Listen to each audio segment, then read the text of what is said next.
Good afternoon. I'm Heike Downey, Principal Strategy Analyst with the Waimakariri District Council. I now call the meeting, which is the hearing of the draft Rangiora Town Centre strategy, to order. I thank everyone who's attending today in these unusual times, the hearing panel, submitters wishing to be heard, and those listening on the live stream. Today's hearing provides the opportunity for those who submitted on the draft Rangiora Town Centre strategy in February and early March to present their submission to a hearing panel. 4 of the 42 submitters have chosen to do so today. Each submitter will have the time to present their submission, followed by members of the hearing panel seeking any clarification if needed.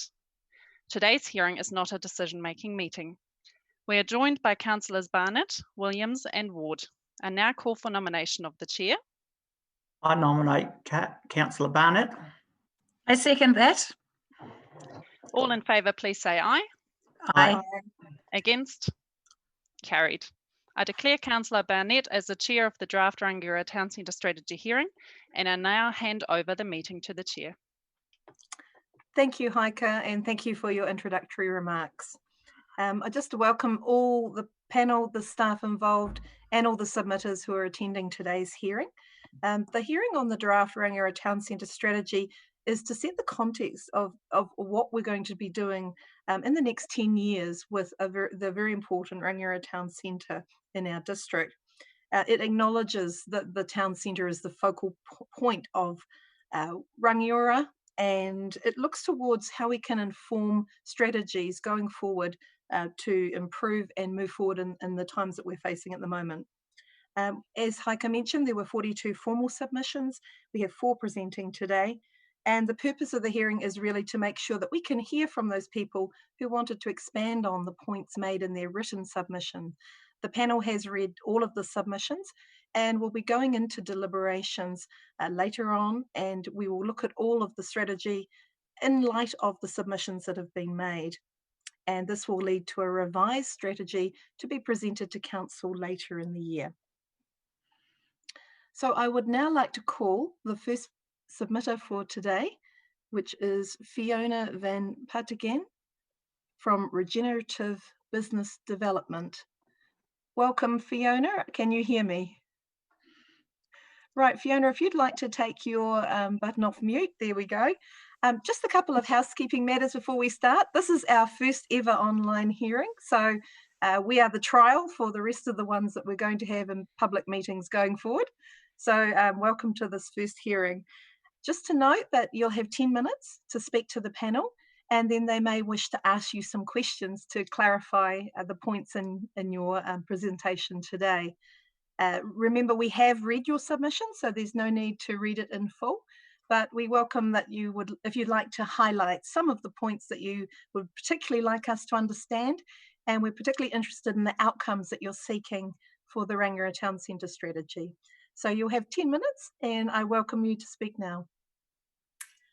Okay. Kia ora, katoa. There are some wonderful ideas and direction in the town planning strategy, but one observation I have is that it's based on the premise that we can take our current economic expectations around infinite growth and ever-increasing consumption of energy and materials, and we can project that into the future without consideration of the imminent climatic, economic and resource availability challenges that we're going to need to face in the future. And COVID-19 has already highlighted a number of the vulnerabilities that were already there in the full implications of this initial crisis is still to be realised, of course. So the initial or the question is, how can we build resilience into the town centre planning now to ensure a long-term sustainable and positive future for Rangiora? And to answer this, I'd like to comment on 3 key areas, namely residential housing, mobility, and developing the local economy. So for residential housing, I feel we need to go further in facilitating centrally located, smaller, denser housing to meet expected housing demand predictions. And in the long term, I feel it's necessary to consider restricting further growth to the town boundaries. So it's typical in New Zealand for town boundaries to expand outwards to accommodate more and more people, as for the most part our cities have grown in a time period where fairly early on personal car ownership was affordable and accessible. However, growing global populations and the negative environmental impact around these technologies and the realised constraints around future resource availability mean that the personal car, whether it's an electric vehicle or not, will eventually cease to be affordable or available to most. And this necessitates towns and cities to evolve in such a way that all essential activities are located within walking distance or cycling for its residents, and creating a situation where people will be dependent on personal motorised transport will result in a society that's not resilient to the predicted future impacts. And then furthermore, our current economy provides mortgages that enable us to buy much bigger houses than we can currently afford and cause us to consume considerable precious and limited resources to create and to maintain and power these oversized dwellings. But our ability to borrow money and be able to pay it back only works when our economy is growing and there are enough untapped resources to allow future growth to repay those debts. And as this is not the future that we're facing, because the economic downturn and recession is a reality. So that means we need to think smaller, think tiny houses, lower cost, centrally located housing. It's crucial in creating a positive and resilient future. Now, although I grew up in the region here, I've also spent many years living in both the Netherlands and Germany, where town planning preceded personal motorised transport. So I've lived in towns where denser housing, it's centred around the town square, where all daily needs are within walking distance, and local producers bring their produce twice a week to sell at the local market in the centre. And during my time in both the Netherlands and Germany, I never owned a car because it was both inconvenient, there was nowhere to park it, but it was also really unnecessary. And in addition to the benefit of not needing to own a car, having smaller, centrally located homes generally means that you're having a house that meets a higher quality housing standard, and people tend to spend more time in local restaurants, cafes, parks to meet with friends and families, which contributes to the atmosphere and liveliness of the centre, and it makes it feasible for councils to hold monthly festivals and entertainment for its residents and so forth. So it's a self-perpetuating improvement cycle with a very high standard of living. And ultimately, this lower resource use, lower energy use, lower carbon emissions, residential planning concept, it's great for the local economy, it's cost effective for its residents who have more disposable income, and it reduces the risk associated with potential future mortgage defaults, also improves social and mental health aspects related to isolation, and it has huge benefits for the environment and resource availability. So smaller can definitely be better. My second point is around mobility. Now, the centre of Rangiora should be designed foremost for its people, not for their cars. And just want to show you this here. You may have seen this illustration, Kaljulg, before, where all of the areas that are there to accommodate cars have been removed, and all that's left for the people are the edges.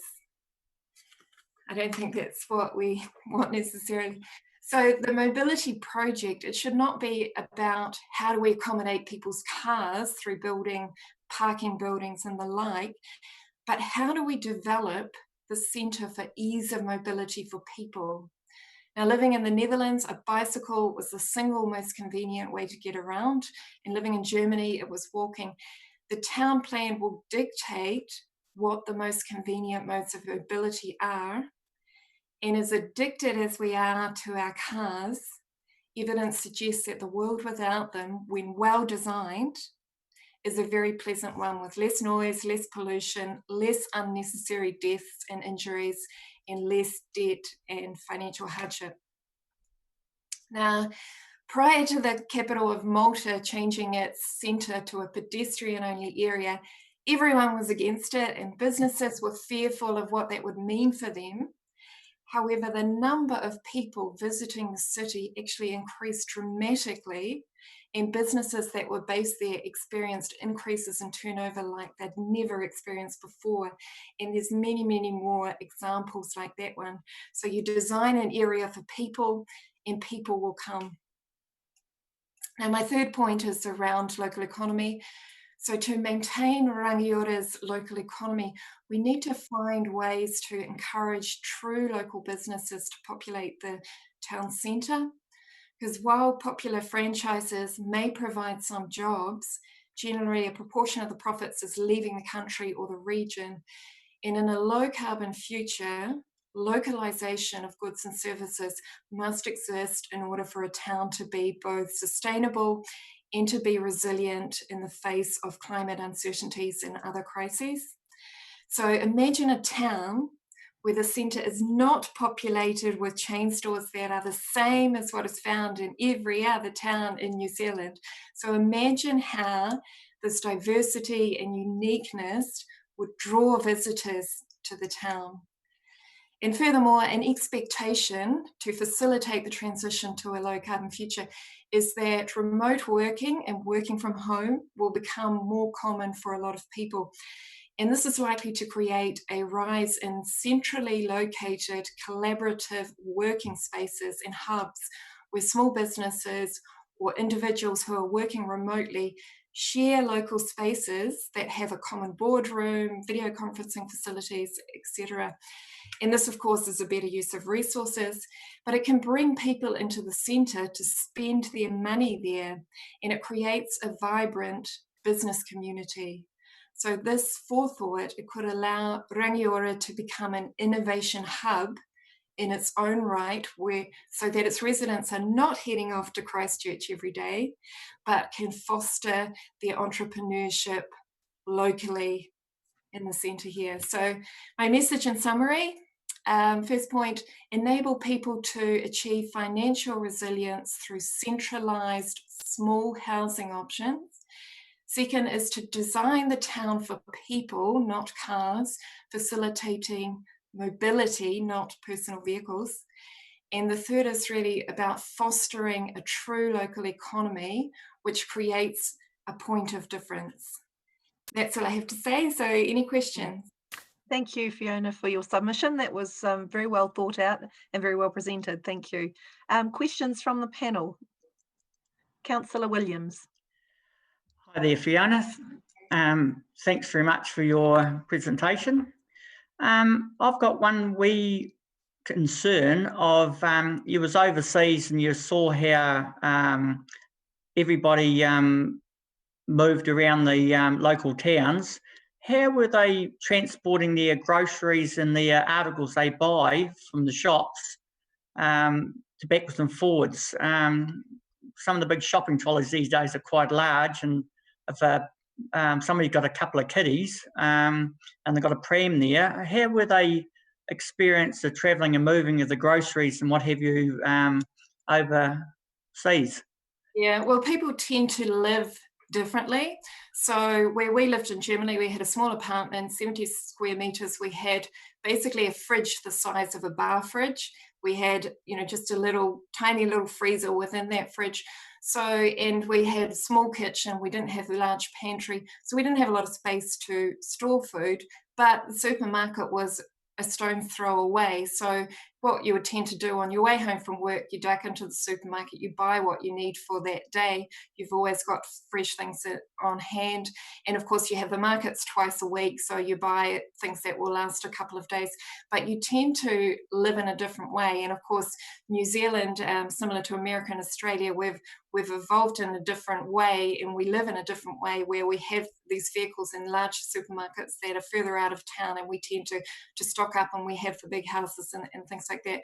But ultimately, it's not such a sustainable way of living, and that it's very resource hungry. And if you look at the numbers around just energy usage alone per capita in countries like New Zealand, Australia, and the US, we consume considerably more energy than any other country in the world, including most of the countries in Europe, because of this lifestyle that we have. And so these aren't sort of things that we can change overnight, but they're things that if we slowly need to change the way we do things so that we have that sustainability and resilience going forward. Thank you. Further questions? Um, Councillor Ward? Thank you. Given that we're a rural population and where we don't have the volume of people living in Rangiora, in the towns, how do you see that what you're suggesting working? I think it's not that dissimilar to a lot of towns in Germany, for example. So I returned from Germany 2 years ago, and we were living in a town that was on the outskirts of a large town. So out of Stuttgart. Stuttgart has 1 million people, and we were in a small town on the outskirts of that. But the small towns, and so Rangiora, Christchurch, very similar situation. The small towns still have everything they need within them. And yes, some people may still need to commute to the bigger cities, and that's where public transport and things like that come in. But once you get over a certain population limit, and we're nearly at that limit in Rangiora now, so when you get to about 30,000, you're pretty much self-contained in that you have most things here. And the advantage that Rangiora has over a lot of other towns in New Zealand, so I was living in Blenheim for a while, very similar size, but Blenheim doesn't have the resources that Rangiora has. Because you're so close to Christchurch, and because of the farming community, there's a lot of businesses here to service that wider community, and so we have a huge amount of resources. So I think there are plenty of examples that of similar size that this can work, and being not too far away from a large hub has advantages as well. Okay. Thank you. Any further questions, Councillor Ward? No, I'm fine. Thank you. Thank you. A really good presentation, and thank you for your efforts. You're welcome. Thank you. Thank you, Fiona. Just a couple of questions from me before we'll let you go. You've talked about tiny houses and reducing the size of houses in the town centre. Just wondering what sort of social issues do you see that could create in the current climate of New Zealand, where we are used to having those larger houses, and we're also looking at more of a village atmosphere rather than a high-rise type area for Rangiora? Yeah, a high-rise is not realistic for New Zealand, obviously, but that doesn't have to be part of the denser housing situation anyway. So, for example, the town I lived in Germany, that was a medieval town, so there was nothing over 4 stories high in that centre, and so you generally had one apartment per level, and these buildings are 500 years old, but they've all been built in such a way that you don't feel like you're staring into your neighbour's windows. There's a lot of trees, there's a lot of greenery. It's really about sensible and really clever design, and there's a lot of things that can be done that create that positive atmosphere. I mean, we naturally imagine apartment buildings and a lot of concrete and those type of things, but there's plenty of examples where the living is actually very pleasant and very positive, and there's a lot of greenery, and you don't feel like you're living on top of each other.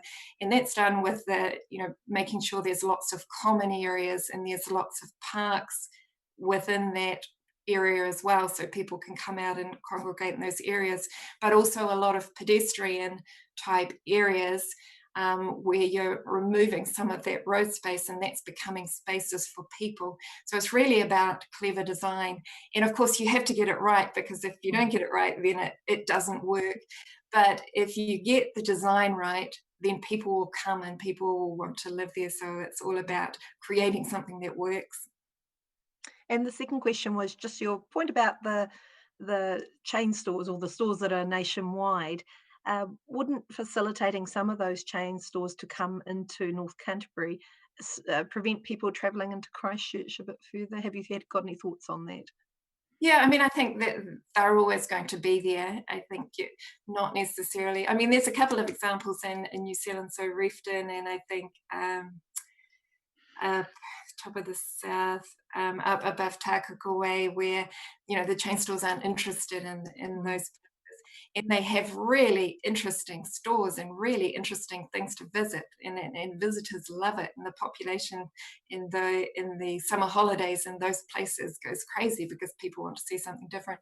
So I think there's a balance, but I think if you're thinking about that center place where people are walking and they're dining and there's restaurants, you kind of want to reserve those areas for that really interesting stuff. And then the big chain stores, which are maybe you have a need for some of those, they can have the lower cost areas or the less interesting areas in a hub in the side.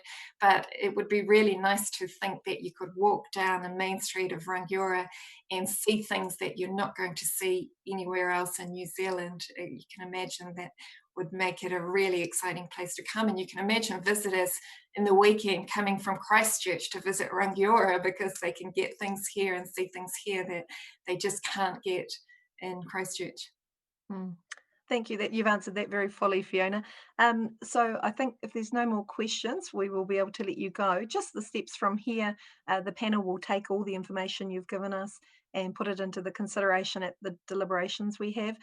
We're not quite sure when that's going to be because it's not quite business as usual at the moment, but we will be looking at having a meeting with the panel, and then that gets recommended to council later on in the year for adoption of the new revised strategy. So I really thank you for taking the time to come and see us.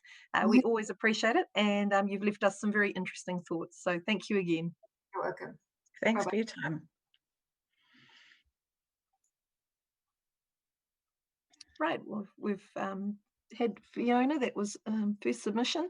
The second submitter we've got is Roseann Mcgee.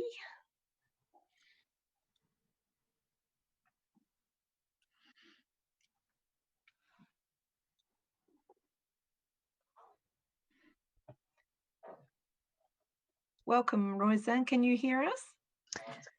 Hi, yes, I can. Indeed. Are you going to be just using the audio, or will you be using the video as well? Oh, sorry, yes, I will just be doing audio if that's okay.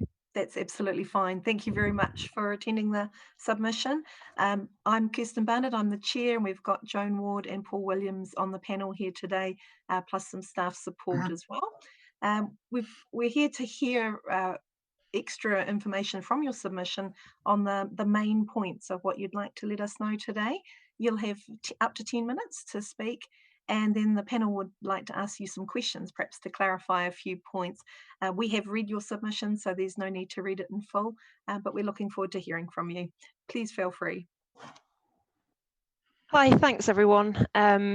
My name's Roseann, just to introduce myself. I know it's Apologies. A bit complicated. No, that's okay. I knew I wasn't going to get that one right. No, it's okay. Roseann. Yeah, Roseann. And I just wanted to say thank you very much for the opportunity to make my submission. And also thank you very much to Fiona.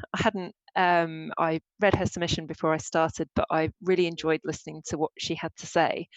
And I think what I should say for a start is that my comments will be made in addition to Fiona's, because Fiona has really covered a lot of the subjects, the substantive, what I wanted to say. A lot of it Fiona has covered, and she's covered it very well, so I won't repeat what she said. So I'd just like to add a couple of points to what Fiona said. I'd just like to add a note first on the economic importance of cyclists.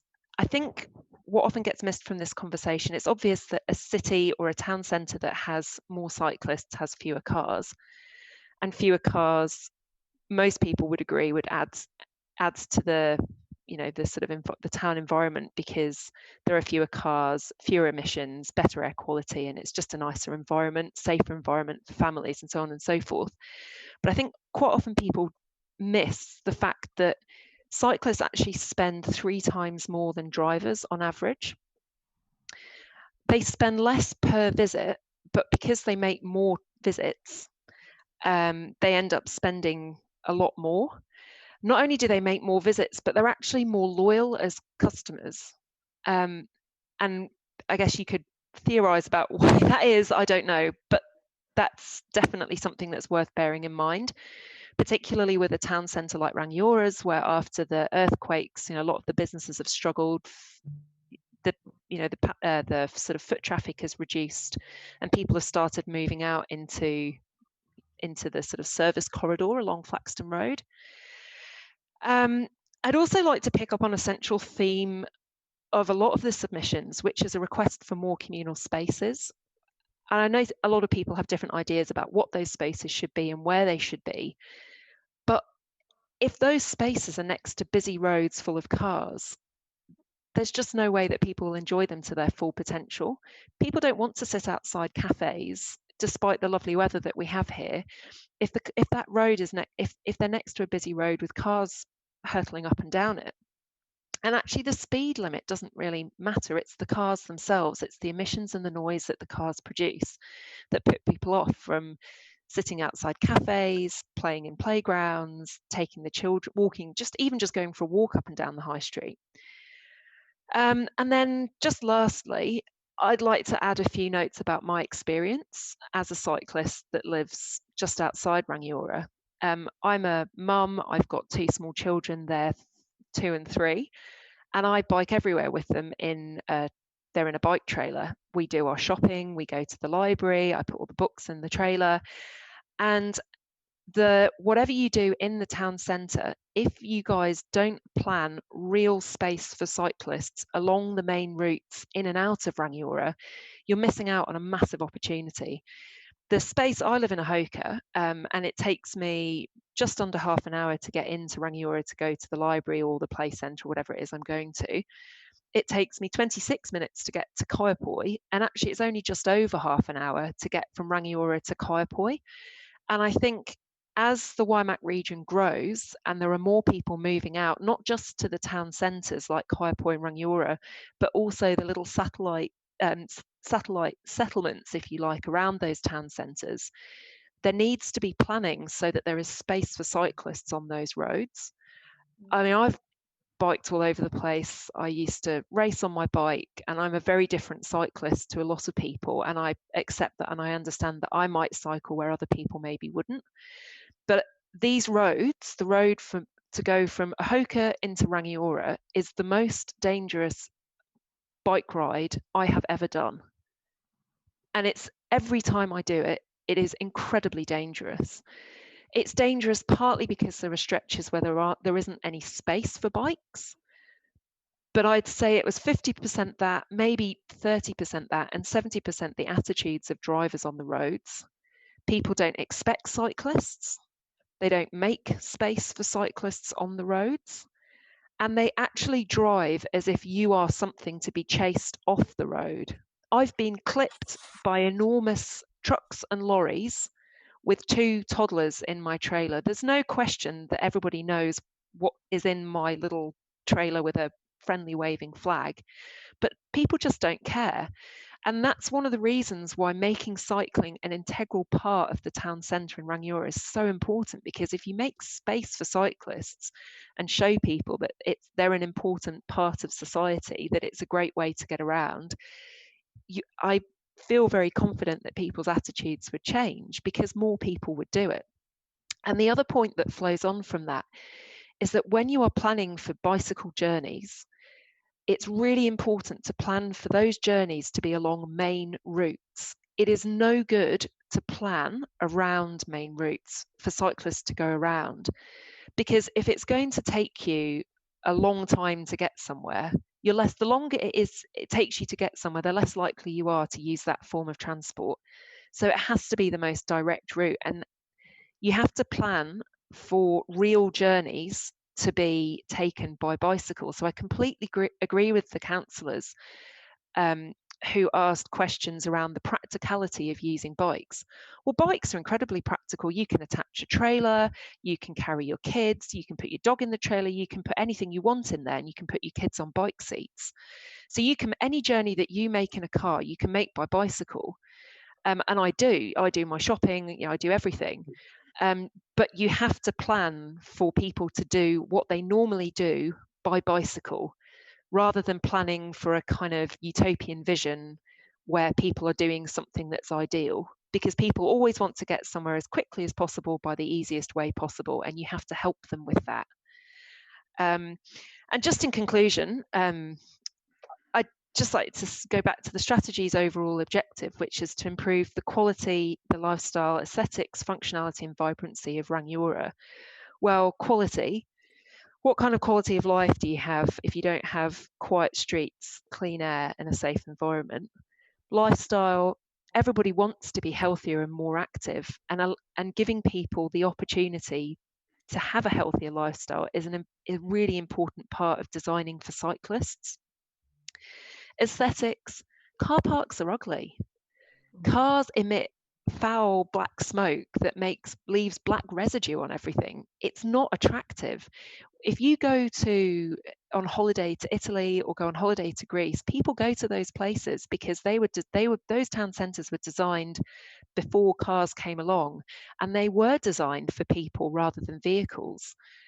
The functionality, that depends on how you design for cyclists, of course. And vibrancy, well, that goes back to having a safe, clean environment. And once you've got fewer cars, then all of a sudden you'll have more people on the streets. And that's where the vibrancy comes from. It's from the people that already live there. It's just giving them the opportunity to get out and make the most of the town. And that's it. That concludes my submissions. Thank you. Thank you, Roseann. That's a very clear submission. Are there questions from the panel? You look like you're getting off quite lightly there, Roseann, at the moment. Oh, no, they've decided that they will question you now. I'll start with Councillor Ward this time. All right. Thank you, Roseann. It's good that you're cycling everywhere. I love cycling. And I do appreciate your thoughts about being dangerous on the main roads. And I used to live in a hoka as well as a little girl. And I used to bike to Kaipoi to get the bus to go to work into Christchurch. And I wondered... Your question is... Sorry, my question is, I just wondered whether you might turn right when you come off over the bridge, the Drain Bridge, and get on the Passchendaele cycleway into Rangiora. Might be a bit safer for you. That's a good question, but that goes straight back to my point about planning for people to take the most direct route. I do know about the bike path, but the problem is if either way, whether you go left or right, I would spend less time on that road, but I still have to go along that road. And actually that corner is extremely dangerous. So it's safer to turn left than it is to have to cross the traffic to get onto the other side of the road. I've tried every way of getting into Rangiora, and to be completely honest with you, 9 times out of 10 now I just cycle into Kaipoi because the route into Kaipoi is that much safer. Mm-hmm. But sort of recreational bike paths for people to bike along at the weekends are great, and there's a place for them. But I think the priority should be allowing people to make their ordinary journeys just by bike. Well, thank you for your submission anyway. Thanks. Councillor Williams. Yeah, thank you for your submission. I'm a wee bit concerned because Rangiora is an ageing population, and the statistics are pointing that we're going to be getting quite a wee bit more aged as we go with our persons. So we do need a place for some of the not quite so fit elderly people to bring their cars and everything to Rangiora. Would you be rather supporting roads that there's no cars on whatsoever? I'm finding it difficult to comprehend taking cars off the road just for cycles. Where are we going to put the other cars? Because with what's happened now is there's less cars on the road, but they seem to have sped up more. And I'm just wondering whether that's a wee bit more concern for some of the cyclists, is take a lot of cars away, and some of the cars seem to speed up and could possibly exacerbate the safetiness of cycling. What's your thoughts on that? I mean, cycling is one of the best forms of exercise for any age. It really is. I mean, it just puts no pressure on your joints. It's one of the few sports that you can do right from when you're 3 or 4, right up until you keel over and whatever. It's fantastic. I'm a real advocate for it for all sorts of reasons. But obviously, people can do what they want. I'm not about to say to people, well, you can't do this or you can't do that, or get out of your car, or I don't want any cars on the roads. It's not about that at all. It's about sharing the roads and making space for cyclists. At the minute, there's just no space. I mean, the issue of how fast people are going is kind of neither here nor there. The issue is that there is no space. The most dangerous part of that journey into Rangiora is the part where, it is a 100 zone, but it's also just that there is just there's grass, and then there's road. So for people commuting in cars, and it isn't a lot of the problem doesn't come from cars, by the way. It's actually trucks that just won't slow down and won't make space for you. But it's difficult for me to say. I mean, I think what I'm advocating for is just an opportunity for people to cycle should they want to. And at the minute, that just isn't there. There's me, and there's a Colin, the grass collector, who cycles around a Hoka, and that really, I don't see anybody else.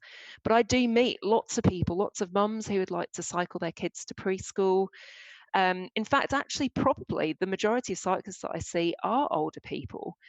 So yeah, it's not about getting rid of cars. It's about recognizing that cars aren't the future, and that cyclists deserve a bit of space on roads because of all the benefits that cycling brings.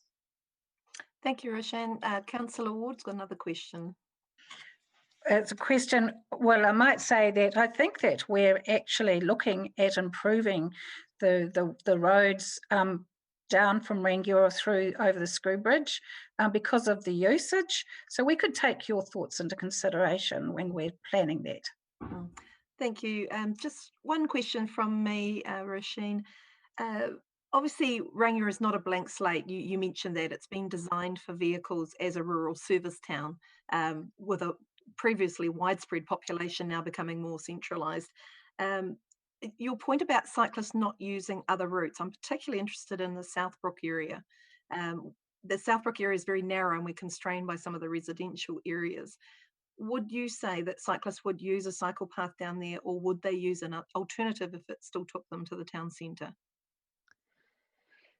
So just to make clear, are you suggesting that you could either have a cycle path along the most direct route, or you could have an alternative route that took you along quieter roads? Yes. So it would depend on what the difference is in time taken on the route. In my personal experience, I don't know what the research is around this, but I'm sure it's out there, and I'd be happy to find it and send it through to you if that's helpful. But in my experience, that if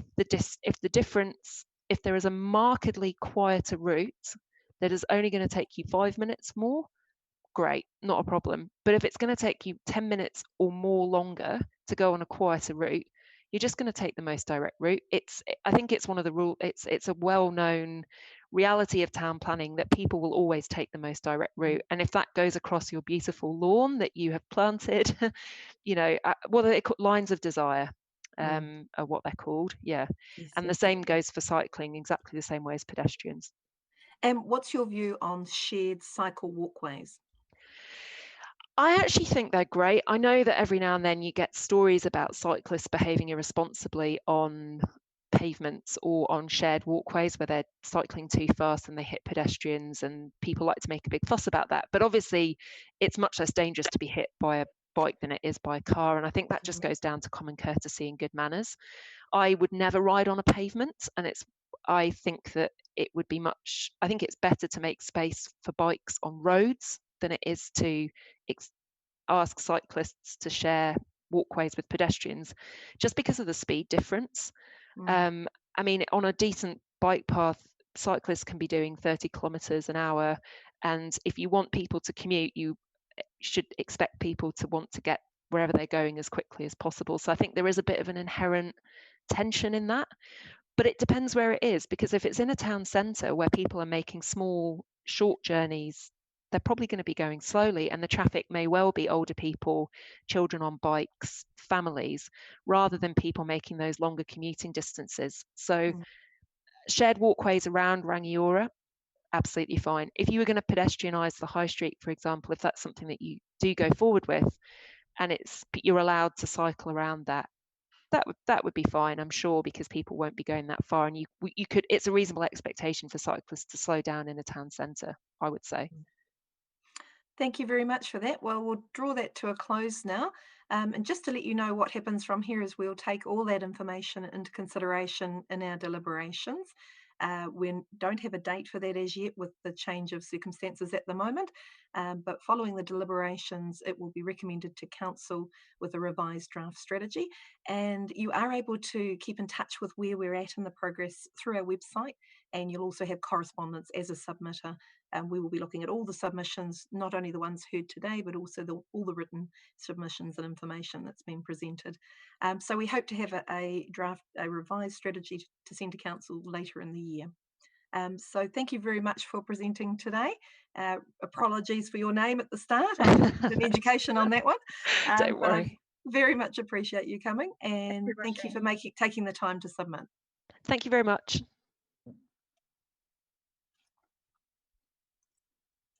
Right, the next submitter on our list, and apologies for being slightly late, is Rihanna Auret from Hands On Limited.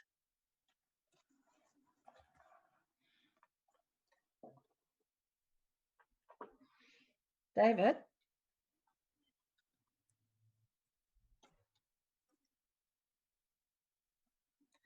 Hello, welcome Rihanna. Can you hear me?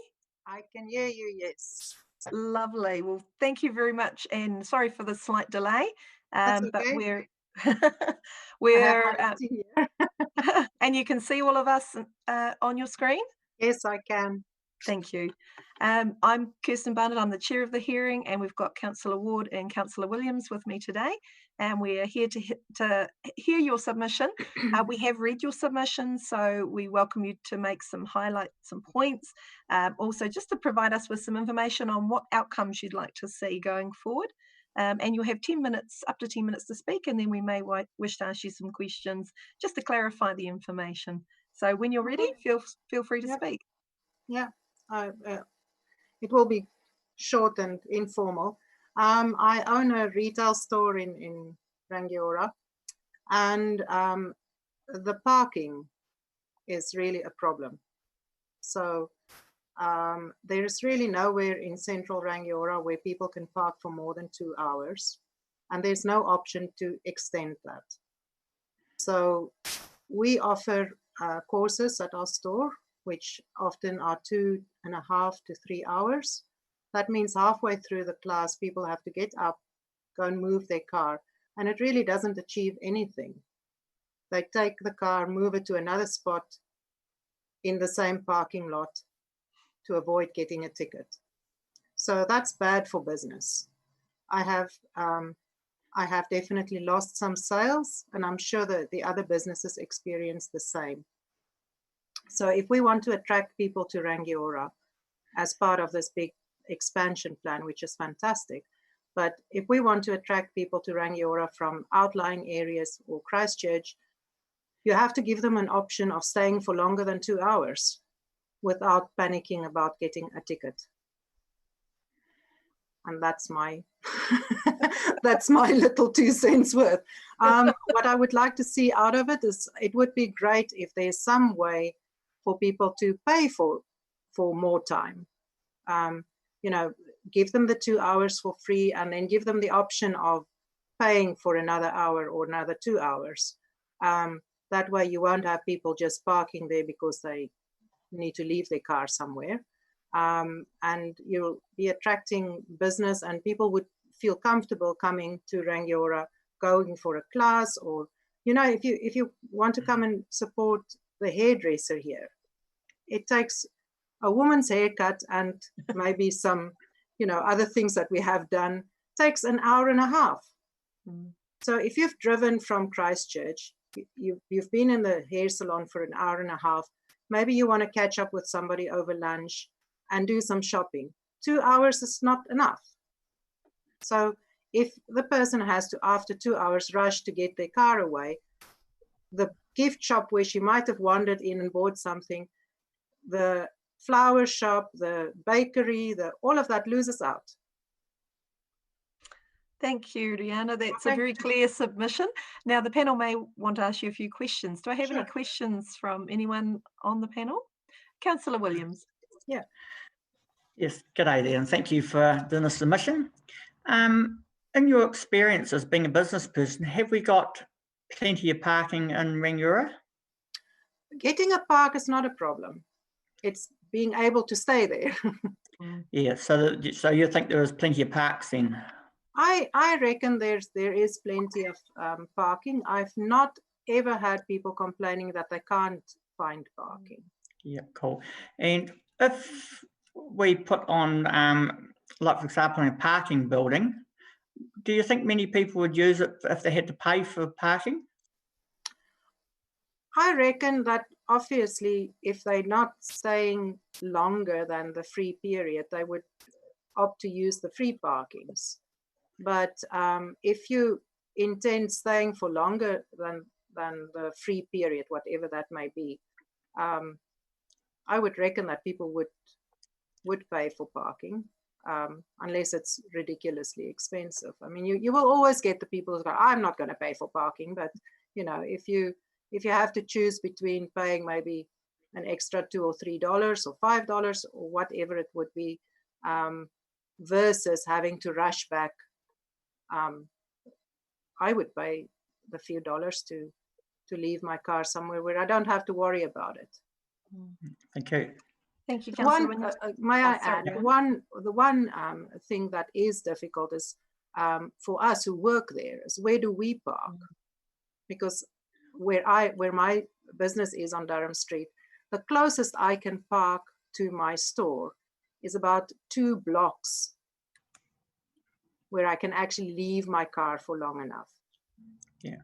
So if the council had a paid parking building, would you, as a business owner, park your car in it during the day if it was in close proximity? If there's an option and it's close to my shop, yes, I definitely would. I definitely would. I have children at school, so my day goes something like this. I would open the shop, drop the kids off, go and open the shop. And then in the afternoon, I may have to take this one to this thing and that one to that thing. So I come and go and come and go.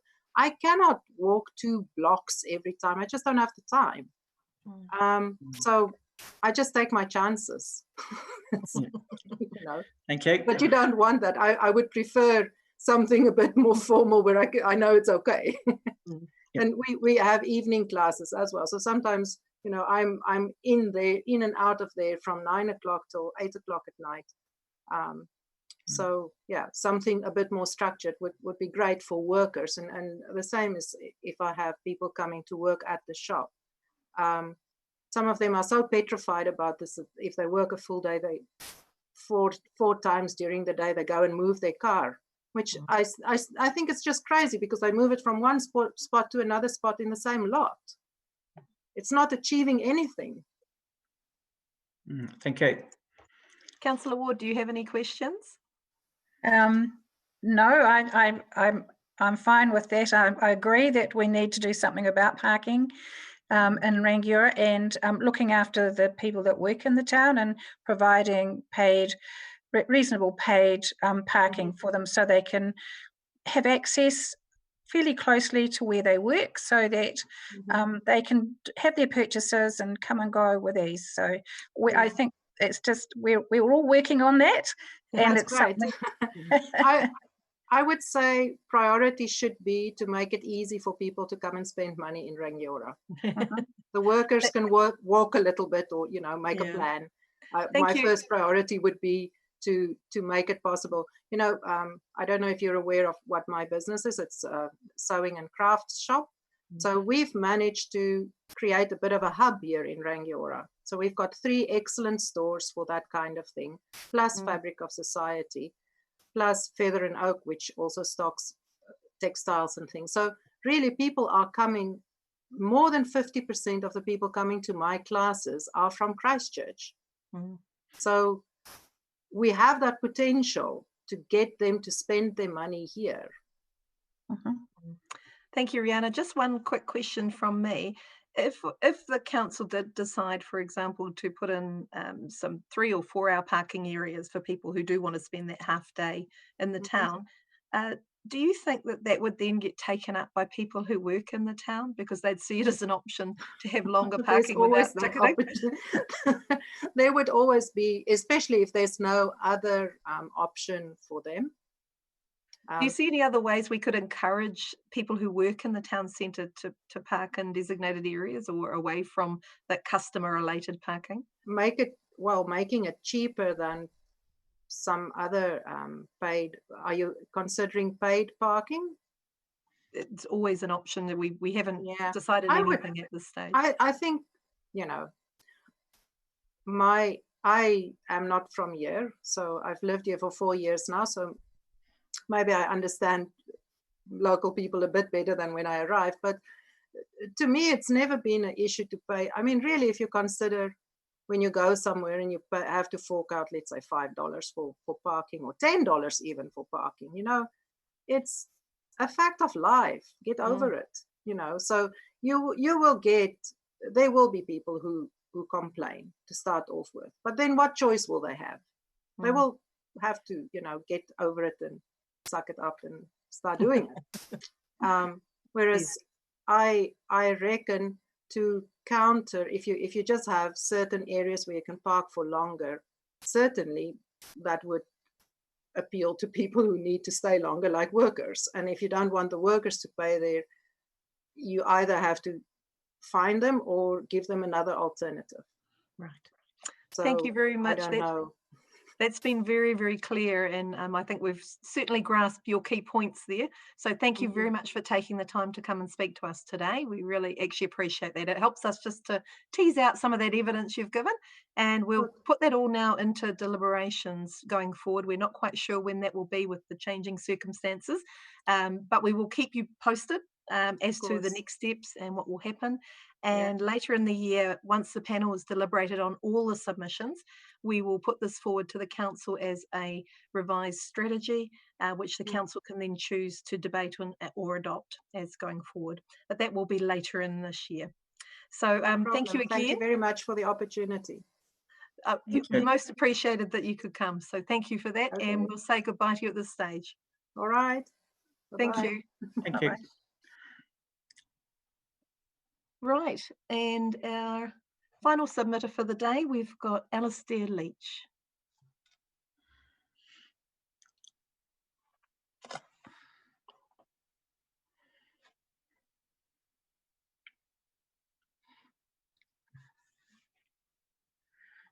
Here we come. Hello, Alistair, can you hear us? Yeah. Hello. Okay. Yes, we can see you in a very interesting location.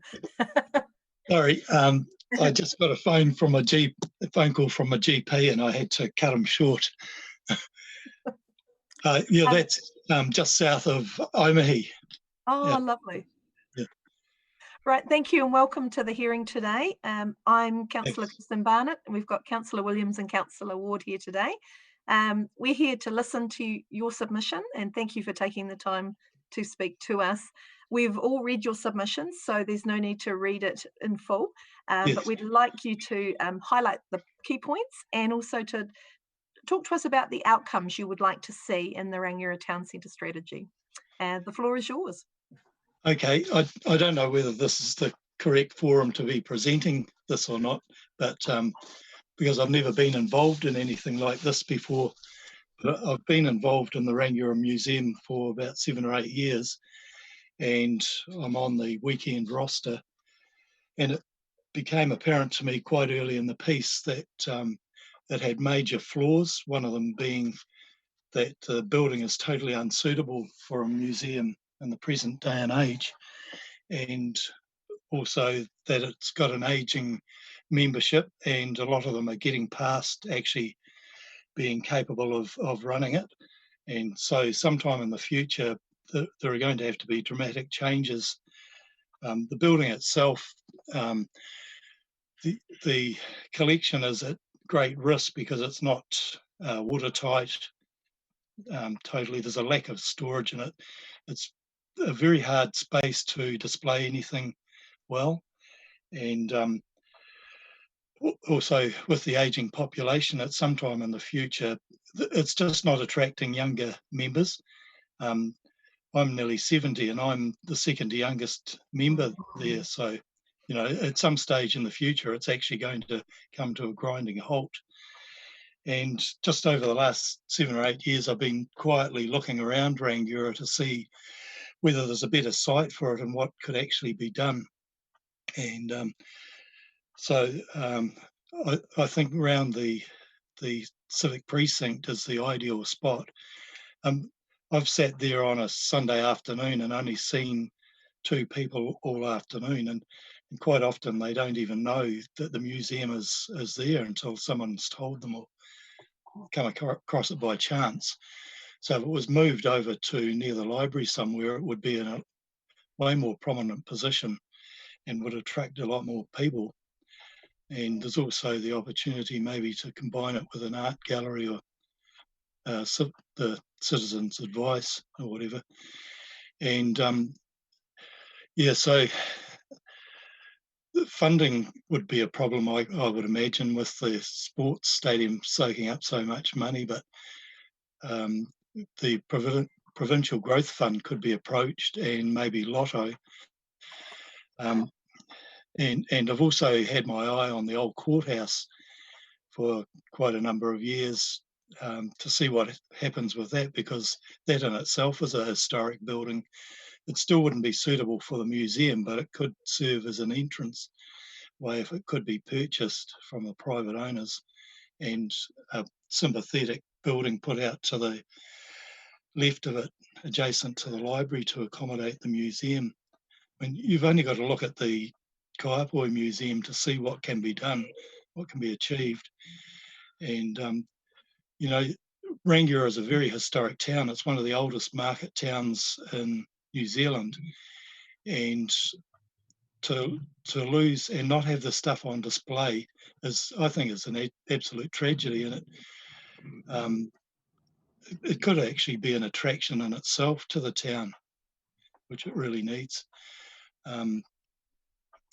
Yeah, so pretty much I do have the support of the museum committee, but because of their age, they lack the drive and vision to really push it and do something. So I guess in a way they're using me as a battering ram to try and to advance a submission.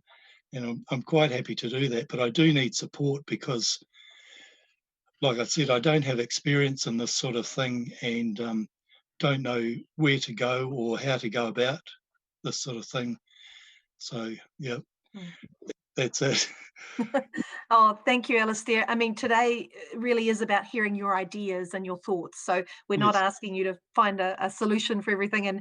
And in fact, our questioning will be simply to clarify your submission. We're not making any decisions today. And so we're just, we don't need to editorialize on any of that information. Yes. We just need to find out what you think and what the people around you think. And it's good to hear that you have the support of the museum committee as well.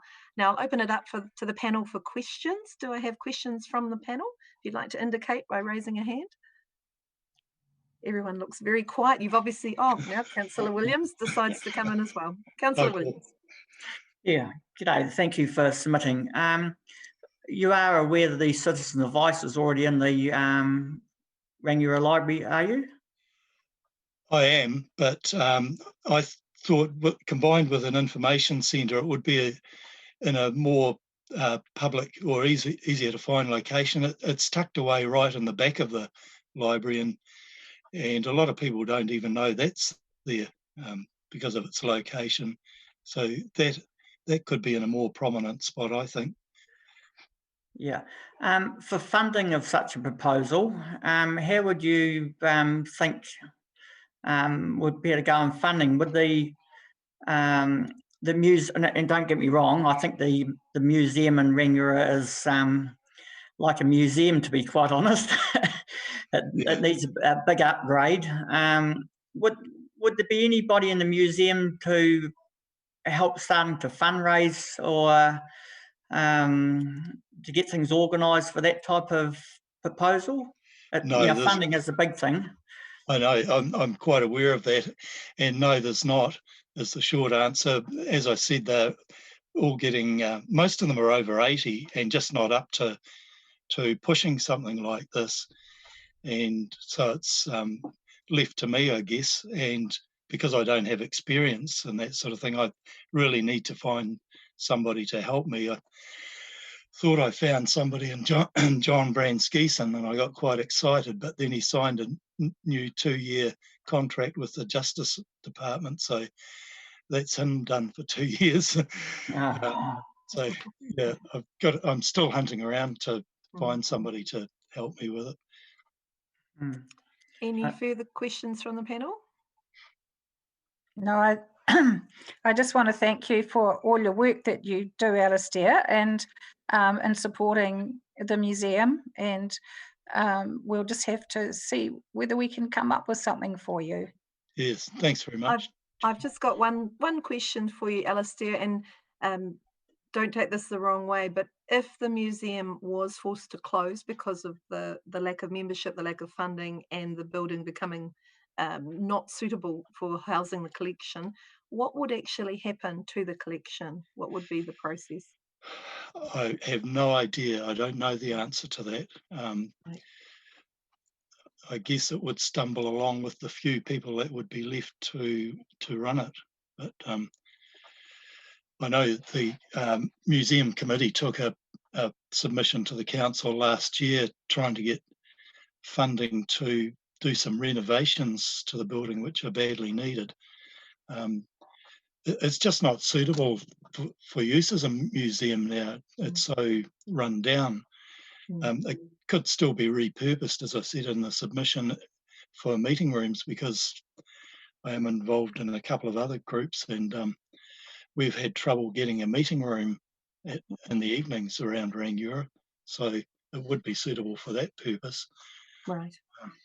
Thank you for that. Are there any further questions? It looks like the panel have asked all their questions. So we will thank you very much for coming today and taking the time to present to us. You've certainly given us something to think about. As I said before, today's not decision making, but we will take all the evidence into deliberations. We haven't got a date for that yet because of all the changes that are happening at the moment. But we will keep you informed, and you'll be able to see the progress either on the website, and you'll also receive emails from our staff as to the progress of the town centre strategy. Once we've done the deliberations, it will be presented to the full council for discussion, debate and adoption later in the year. So we will let you know, and again, thank you very much for your time, Alistair. Well, thanks for the time to be able to present it. And you did very, very well. Thank you. All right, goodbye. Bye. Bye. Right, now that draws the end of the hearing. We've heard from 4 submitters today. As I've mentioned, this information will go forward into our deliberations with all the submissions and ideas that were presented, for example, on the ideas board in the Gables. I know a lot of people contributed to that. Plus, we will be seeking additional information from the submissions from our staff about questions that have been raised. Once the deliberations are completed, it will be sent as a revised strategy to council later on in this year. And you're welcome to keep viewing the progress on the website. And obviously this hearing will also be kept public, and information from the council meetings will also be on available publicly as well. So thank you again to everyone for attending, and I look forward to seeing the revised strategy later this year. Thank you.